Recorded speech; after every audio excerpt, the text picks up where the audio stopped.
booties for black girl nerds.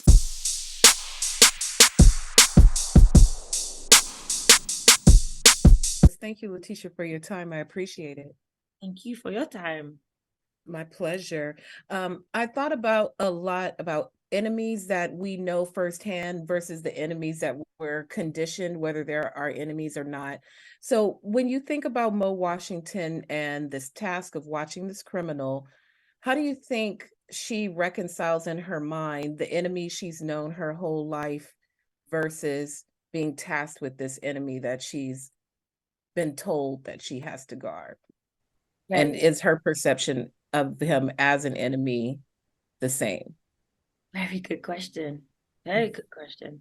I think one of the things that we analyzed when we were doing like the rehearsals for me and Jamie was that if you could put two people who are total opposites of each other in the same room, what would start to happen? Like, and we were interested in that conversation. And I think you hit the nail on the head with that question, where it's like this person in front of her is clearly, on paper, someone that she should not only like stay away from, but someone that is against her. And how does she overcome the obstacles that they're gonna place in her way to stop her from where she needs to go? And then, funny enough, like as the story goes by, and as you would imagine, if you have two people stuck in a room together who totally hated each other at the beginning, they would have to start discussing, and you start to see yourself in that person. And I think that's what she was afraid of, that this person who's clearly an enemy in so many ways is slightly a reflection of her, and vice versa. But in the end, she still has to choose herself. It's a great question, man. Why are you gonna do that to me?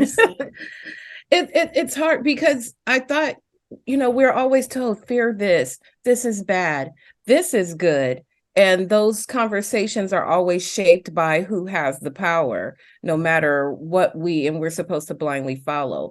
And layered on top of that is the rigors Mo has gone through just to get to that point. Like, there's this marvelous scene, just all the scenes of watching the silhouette and kind of knowing a shell of who Mo is without getting deep, to riding on the back of a stagecoach, and just the rigors of that on the body.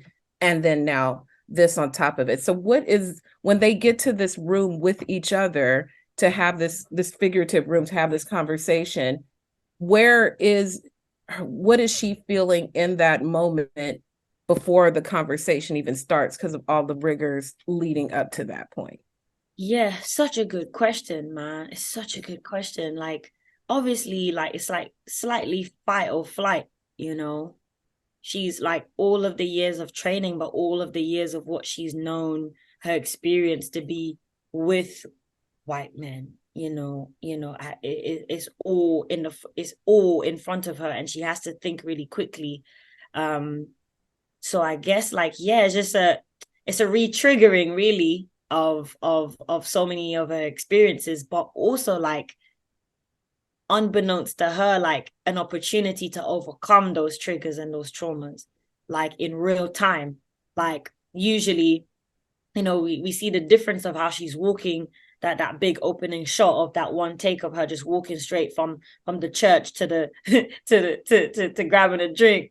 Do you know what I mean? And someone spitting in front of her, and she just, there's like a pause that she takes. It's just like, this thing in me wants to retaliate. And then when we get to this conversation, before we get to this conversation, it's like this person that, is challenging you. And usually with that experience, you would want to hide away, but she refuses to, and she fights back.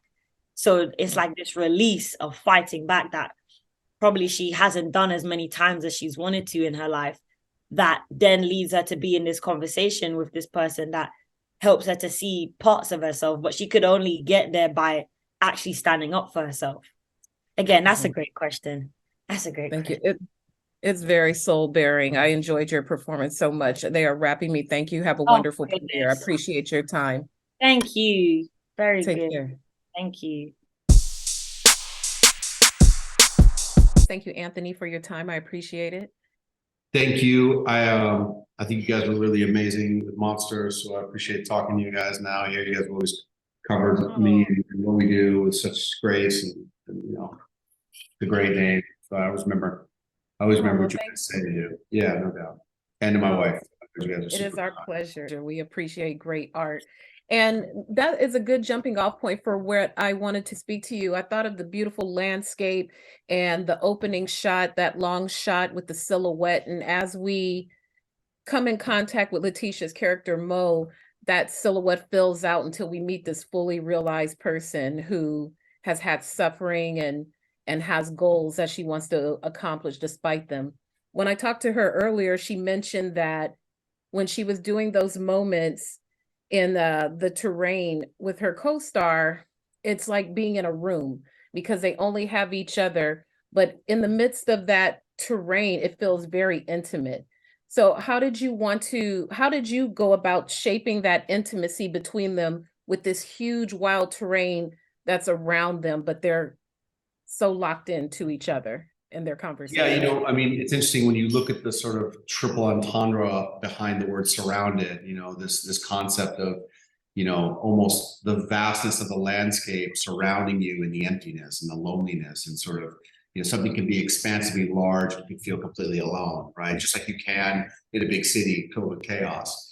And I think that, the sort of esoteric and the physical relationship between those two, meaning like how the actors felt and physically what we did to create that, was really, in the prep. It was this concept of going really far away to a very grand, harsh landscape that was kind of beautiful from every angle, so that we could, my DP and I, Max Goldman, could sort of set a palette and a tone where the camera could sort of watch these actors. And they, in their brilliance, were able to go 5-6 pages at a time off book. So we could do these very long takes where the camera sort of would start as masters and move into close-ups. And it would give the actors, I wanted to create kind of a stage-like palette, where, the movie sort of uses classical tropes of the Western to sort of take you down into this world. And you're sort of drawn into what happens. And after all this chaos, when the movie finally slows down and these characters have to face up to one another, they're kind of caught in this vastness alone. They're surrounded by this vastness. And what happens in the quiet and in the loneliness, you're sort of faced with, who you are, and as they sort of match up to one another, we're able to sort of dive deeper into those layers, really, that are based on experience and trauma. Yeah, it was very fascinating because you have these two people who are told they should be enemies to each other, but neither of them feel animus particularly for each other. There's a lot of commonality in that, and then just trying to find the humanity within those commonalities when so many people tell you you shouldn't. Was there a guidance or a guiding star that you gave them that they kept at the forefront when in those locked in with each other? From early on, we had this North Star that we wanted these two characters to seemingly would have every reason to hate one another.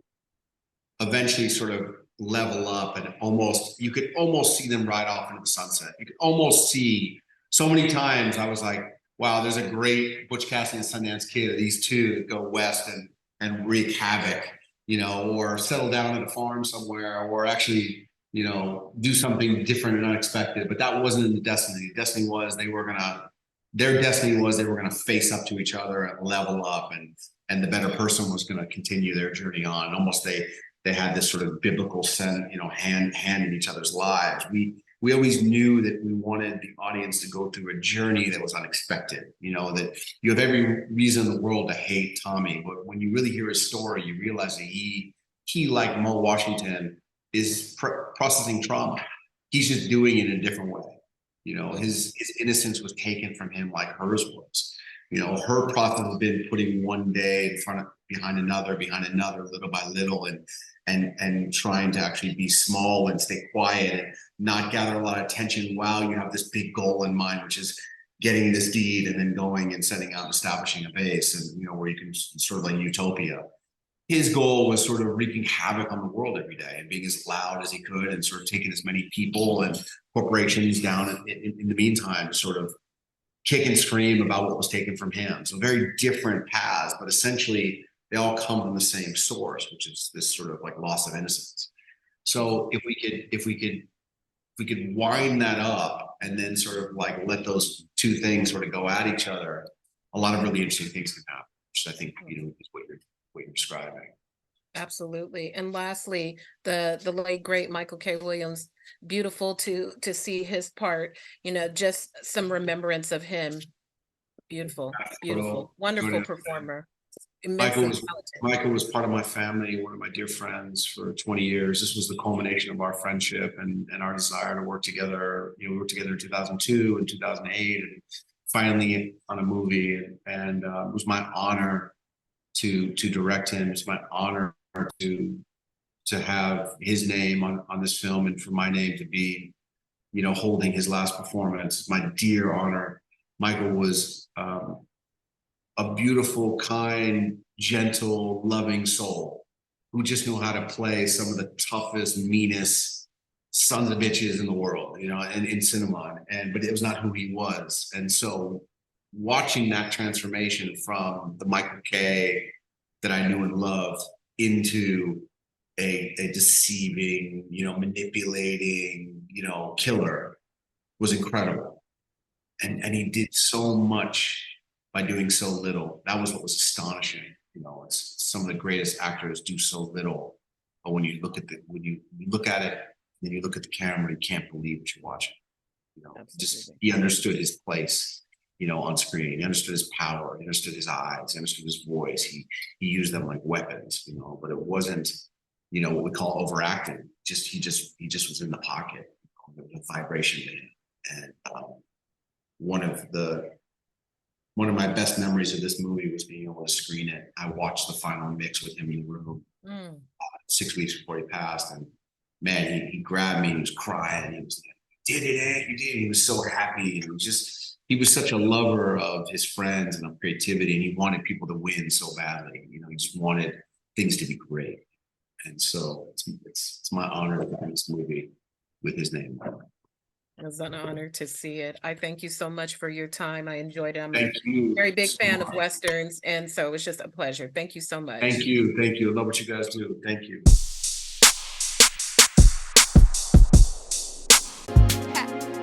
Better shake your booties for black girl nerves. Better shake your booties for black girl nerves.